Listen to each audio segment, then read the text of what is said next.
दोस्तों, आप सभी का उड़ान कंपटीशन पॉइंट चैनल में बहुत बहुत स्वागत है।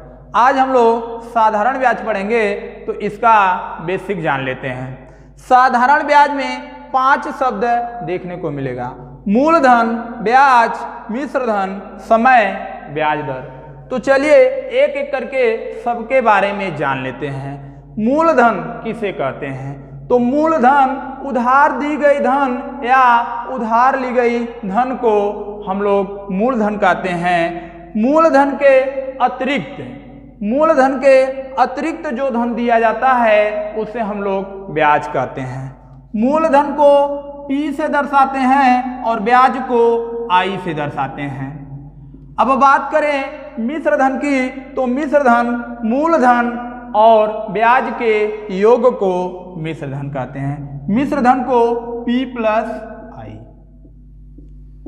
अब बात करें समय, तो जैसे समय की हम लोग बात करें तो कोई भी धन उधार लेंगे तो उधार ली गई धन के अवधि को हम लोग समय कहते हैं और समय को T से दर्शाते हैं। ब्याज दर की बात करें तो जैसे समझिए कोई भी धन उधार लेंगे तो उस पे कोई दर फिक्स रहता है और उसे हम लोग ब्याज दर कहते हैं। इसे R से दर्शाते हैं।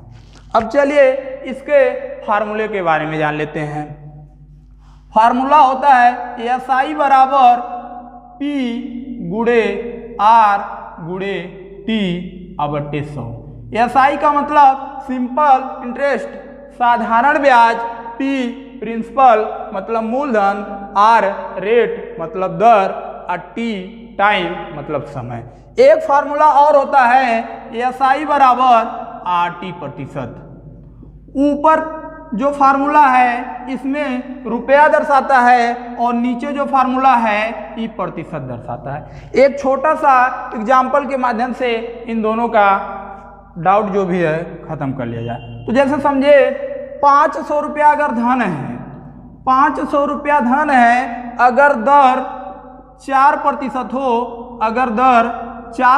हो और समय 6 वर्ष हो, तो देखिए इसका ब्याज कितना मिलेगा। तो हम जानते हैं SI बराबर P गुणे R गुणे T बटे 100। तो P कितना है 500 है, R कितना है 4 है और T कितना है 6 है और बटे 100। तो देखिए यहाँ पे 2 जीरो से 2 जीरो काट देंगे, 5 चौका 20 और 20 छक्का 120। ऊपर वाले फार्मूले के माध्यम से कितना गया 120 और नीचे वाला फार्मूला आप लगाते हैं तो SI बराबर होता है RT%। तो R देखिए कितना है 4 है और समय कितना है 6 है, तो गुणा कर देंगे तो कितना आ जाएगा 24%। तो ये जो ब्याज आएगा प्रतिशत में आएगा। तो मूलधन हम जानते हैं 500 है और 500 का 24% जब निकालेंगे, 500 का जब 24% निकालेंगे तो आ जाएगा 2 जीरो से 2 जीरो खत्म, 24 पचे 120। चलिए अब क्वेश्चन की तरफ चलते हैं। 500 रुपये की धनराशि 10% वार्षिक ब्याज की दर पर 3 वर्ष के लिए उधार दी गई है, तो उसका साधारण ब्याज बताइए। तो देखिए P का मान कितना दिया है 500 और बात करें R बराबर कितना दिया है 10% और T की बात करें तो T बराबर कितना दिया है 3। तो हम जानते हैं कि SI बराबर RT% होता है। तो जब 1 साल की ब्याज की दर 10% है तो 3 साल में कुल कितना हो जाएगा 30%। अगर ब्याज की बात करें तो धन का कितना हो जाएगा 30% हो जाएगा। 500 रुपया है, 500 का जब 30% निकालेंगे तो 30 बटे 100, 2 जीरो से 2 जीरो खत्म, 30 का गुणा जब 5 में करेंगे तो हो जाएगा 150। यही हमारा उत्तर है। आइए अब अगला क्वेश्चन देखते हैं। वह धनराशि ज्ञात कीजिए जिस पर 7% वार्षिक ब्याज की दर से साधारण ब्याज 280 रुपया है, जो 4 वर्ष अवधि के लिए उधार दी गई है। तो देखिए हम जानते हैं SI बराबर RT% होता है। तो देखिए R की बात करें तो कितना दिया है 7, R का मान कितना दिया है 7% और बात करें टी का, तो टी कितना समय दिया है 4। और साधारण ब्याज की बात करें तो कुल कितना दिया है, साधारण ब्याज दिया है 280 रुपया। तो हम जानते हैं एएसआई बराबर होता है 80%। तो देखिए आर का मान दिया है 7 और टी का मान दिया है 4। तो देखिए ब्याज इधर कितना प्रतिशत में आ गया, 7 का गुणा जब 4 में करेंगे तो 28%। ब्याज हम लोग का प्रतिशत में आया 28 और रुपए में कितना 280। तो यहाँ प्रतिशत में ब्याज है, वहाँ रुपया में है, दोनों ब्याज है, इसीलिए दोनों एक दूसरे से क्या होंगे, बराबर होंगे। जब 28% का मान 280 तो 1% का मान 28 से भाग दे देंगे तो आ जाएगा 10। हम जानते हैं कि मूलधन अपने आप में 100% होता है, तो 100% का जब मान निकालेंगे तो 10 का 100 से गुणा कर देंगे तो हो जाएगा 1000। यही हमारा उत्तर है। चलिए अगला क्वेश्चन देखते हैं। 1500 रुपये का धन 6% वार्षिक ब्याज की दर से 5 वर्ष के लिए उधार दिया गया है, अवधि के अंत में मिश्र धन कितना होगा। तो देखिए अगर P बराबर कितना दिया है यहाँ पे 1500 रुपया, मूलधन कितना दिया है 1500 और R का मान दिया है 6% और T की बात करें तो कितना दिया है 5। तो हम जानते हैं कि मिश्र धन अमाउंट की बात करें तो क्या होता है, मूलधन प्लस ब्याज। तो देखिए हम लोग क्या करेंगे, पहले इसका ब्याज निकालेंगे। तो हम जानते हैं एएसआई बराबर क्या होता है 80%। तो आर का मान कितना दिया है 6 दिया है और टी का मान कितना दिया है 5 दिया है। तो जो भी धन होगा अगर उसका हम लोग 30% निकालेंगे तो ब्याज मिल जाएगा, और यही 30% मूलधन में जोड़ देंगे तो मिश्र धन निकल जाएगा। तो देखिए हम लोग क्या करेंगे, 1500 का 30% जब निकालेंगे तो 1500 गुणे 30 बटे 100, 2 जीरो से 2 जीरो कट जाएगा। अब 15 का गुणा जब 30 में करेंगे तो कितना हो जाएगा 450। जानते हैं कि अगर मिश्र धन निकालना हो तो क्या करेंगे, मूलधन प्लस ब्याज। मूलधन हमारा 1500 दिया है और ब्याज कितना निकला है 450, जब इनको जोड़ देंगे तो आ जाएगा 1950। यही हमारा उत्तर हो जाएगा। आइए अब अगला क्वेश्चन देखते हैं। किसी धन के 7 वर्ष और 10 वर्ष के साधारण ब्याज का अंतर 150 रुपया है, यदि ब्याज की वार्षिक दर 5% हो तो वह धन बताइए। तो देखिए 7 वर्ष और 10 वर्ष, 7 वर्ष और 10 वर्ष दिया है और कह रहा है इनका जो ब्याज की दर है ना कितना प्रतिशत है 5% है। अगर 5% के हिसाब से 7 साल तक ब्याज चलेगा तो कितना प्रतिशत ब्याज मिलेगा 35%। अगर 5% के हिसाब से 10 साल तक ब्याज चलेगा तो कितना ब्याज मिलेगा 50%। इनके ब्याज का अंतर कितना दिया है 150 रुपया दिया है। हम देखेंगे प्रतिशत में कितने का अंतर है, तो 50 और 35। इनके ब्याज में प्रतिशत में कितने का अंतर है, तो 15% का अंतर है। 15% बराबर 150। तो 1% का जब मान निकालेंगे तो 150 बटे 15 भाग दे देंगे तो 1% का मान आ जाएगा 10। अभी हम बताए हैं कि मूलधन अपने आप में 100% होता है, तो 100% का मान जब निकालेंगे तो 2 जीरो और बढ़ा देंगे तो कितना हो जाएगा 1000। आइए अगला क्वेश्चन देखते हैं। एक व्यक्ति ने बराबर धन 6% वार्षिक दर पर राम को 8 वर्ष के लिए और श्याम को 10 वर्ष के लिए उधार दिया। उन दोनों से व्यक्ति को कुल 2160 रुपया ब्याज के रूप में प्राप्त हुआ हो तो प्रत्येक को दिया गया धन बताइए। तो देखिए एक व्यक्ति था और वह व्यक्ति 2 लोगों को पैसा दिया है। किसको किसको, राम को और श्याम को।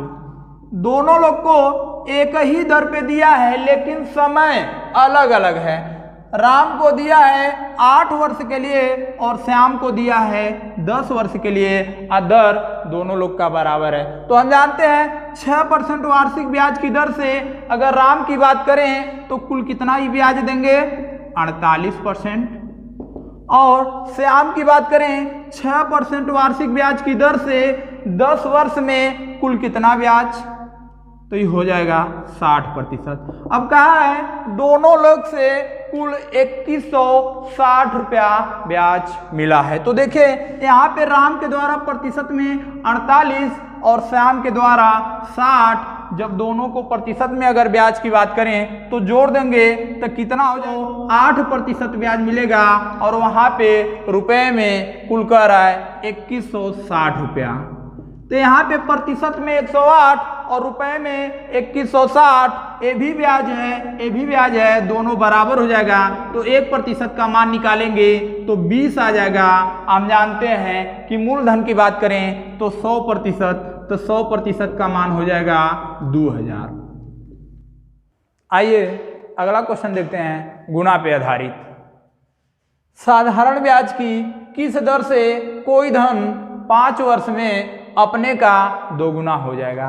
तो जब भी गुना का क्वेश्चन आएगा तो देखिए हमेशा मानेंगे मूलधन 100, अगर 2 गुना कहेगा तो 200, 3 गुना कहेगा तो 300, 4 गुना कहेगा तो 400। इस क्वेश्चन में कह रहा है 2 गुना, तो 100 का 2 गुना कर देंगे 200। और देखिए यहाँ पे अंतर कितने का है, अंतर 100 का है। तो देख लीजिए गुना पे आधारित प्रश्न कैसे लगाते हैं। अगर गुना पे दिया हो और समय दिया हो तो समय को भाग देने पर दर आता है और दर से भाग देने पर समय आता है। तो इस प्रश्न में समय दिया है तो जब समय से भाग दे देंगे तो आ जाएगा 20, ये हमारा दर आ जाएगा, यही हमारा उत्तर। अगला क्वेश्चन देखते हैं। एक धन 10% वार्षिक ब्याज की दर से कितने वर्ष में अपने का 4 गुना हो जाएगी। तो अभी हम क्या बताए हैं, मूलधन को मानेंगे 100, जितना गुना कहेगा उतना गुना कर देंगे। लिखेंगे 100 कह रहा है 4 गुना, तो 100 का 4 गुना कितना, 400। देखेंगे इनके बीच में कितने का अंतर है, तो 300 का है। अभी हम बताए हैं अगर दर से भाग देंगे तो समय आएगा और समय से भाग देने पर दर आएगा। तो इस प्रश्न में दर दिया है और समय पूछा है, तो जब भाग दे देंगे तो आ जाएगा 30 वर्ष, यही हमारा उत्तर हो जाएगा। आइए अगला क्वेश्चन देखते हैं। कोई धन साधारण ब्याज की दर पर 3 वर्ष में 575 और 5 वर्ष में 625 रुपया हो जाता है, तो ब्याज की दर बताइए। तो देखिए कह रहा है कोई धन रहा होगा 3 वर्ष में, वह कितना हो गया है, 575 हो गया है। और कह रहा है 5 वर्ष में कितना हो गया है, 625 हो गया है। तो देखिए ये 3 वर्ष का मिश्र धन है और ये 5 वर्ष का मिश्र धन है और पूछा है ब्याज की दर। तो देखिए दर निकालने के लिए फार्मूला क्या होता है, दर बराबर ब्याज अब बटे मूलधन गुणे 100। दर निकालने के लिए यही फार्मूला होता है, ब्याज बटे मूलधन गुणे 100। तो देखिए यहाँ पे 3 वर्ष का मिश्र धन है, ये 5 वर्ष का मिश्र धन है। तो देखिए 3 वर्ष से 5 वर्ष की बात करें तो कितने साल का अंतर है, 2 वर्ष का अंतर है। और रुपए की बात करें तो 575 और 625 कितने रुपए का अंतर है, तो 50 रुपए का अंतर है। जब 2 वर्ष में 50 रुपया ब्याज मिल रहा है, हम जानते हैं साधारण ब्याज है, हर साल ब्याज समान मिलता है। तो जब 2 वर्ष में 50 रुपया तो 1 वर्ष में 25 रुपया। तो हम जानते हैं दर निकालने के लिए ब्याज बटे मूलधन गुणे 100। ब्याज तो हमको पता लग गया, बस क्या करना है, मूलधन निकालना है। तो हम जानते हैं मूलधन जब निकालना हो तो मिश्र धन में से ब्याज घटा देते हैं। तो 1 साल का ब्याज 25 रुपया, तो 3 वर्ष की ब्याज की बात अगर करें हम लोग तो 25 तिया 75 रुपया। तो मिश्र धन में से अगर हम लोग ब्याज घटा देंगे तो मूलधन निकल जाएगा। तो मूलधन निकालने के लिए 575 में से 75 घटा देंगे तो कितना आ जाएगा, 500। अब देखिए हमको मूलधन भी पता लग गया और 1 वर्ष का ब्याज भी पता चल गया, तो दर आराम से निकाल सकते हैं। दर निकालने के लिए फार्मूला बताएं, ब्याज अब बटे मूलधन गुणे 100। तो 2 जीरो से 2 जीरो खत्म हो जाएगा, 5 से भाग दे देंगे तो आ जाएगा ब्याज की दर 5%। यही हमारा उत्तर है। आइए अगला क्वेश्चन देखते हैं। कोई व्यक्ति 15,000 रुपये का कुछ भाग 15% और शेष भाग 10% वार्षिक ब्याज की दर पर उधार दिया। व्यक्ति को कुल धन पर 12% औसत वार्षिक दर से ब्याज प्राप्त हुआ हो तो 10% पे दिया गया धन बताइए। तो देखिए, एक व्यक्ति था और उसके पास 15,000 रुपये था और वो 2 लोगों को उधार दिया। एक को कह रहा है 15% और दूसरे को कह रहा है 10%। अब दोनों से मिला करके औसत वार्षिक जो ब्याज दर है कह रहा है 12%। तो जब भी ऐसा क्वेश्चन आ जाएगा तो हम लोग मिश्रण से लगाएंगे। तो देखिए, दोनों से जो औसत वार्षिक ब्याज जो दर है 12%, इसको हमेशा बीच में रखेंगे। इधर से घटाते हैं तो इधर लिखेंगे, इधर से घटाते हैं तो इधर लिखेंगे। हमेशा बड़े वाले में से छोटे वाले को घटाते हैं। तो 15 में से 12 को जब घटाएंगे तो 3 आ जाएगा और 12 में से जब 10 को घटाएंगे तो 2 आ जाएगा। 15% पे दिया गया धन का अनुपात 2 आ रहा है, 10% पे दिया गया धन का अनुपात 3 आ रहा है। दोनों मिला करके 5 आ रहा है अनुपात में। और वहाँ पे कह रहा है दोनों मिला करके कितना, 15,000। जब 5 बराबर 15,000 तो एक रेशियो का मान निकाल देंगे तो आ जाएगा 3,000। एक रेशियो का मान 3,000 पूछा किसका है, 10% वाले का। तो देखिए 10% वाले का रेशियो कितना है, 3 है। जब एक बराबर 3,000 तो 3 बराबर निकालेंगे जब, तो 3,000 से गुणा कर देंगे तो आ जाएगा कितना, 9,000। यही हमारा उत्तर हो जाएगा।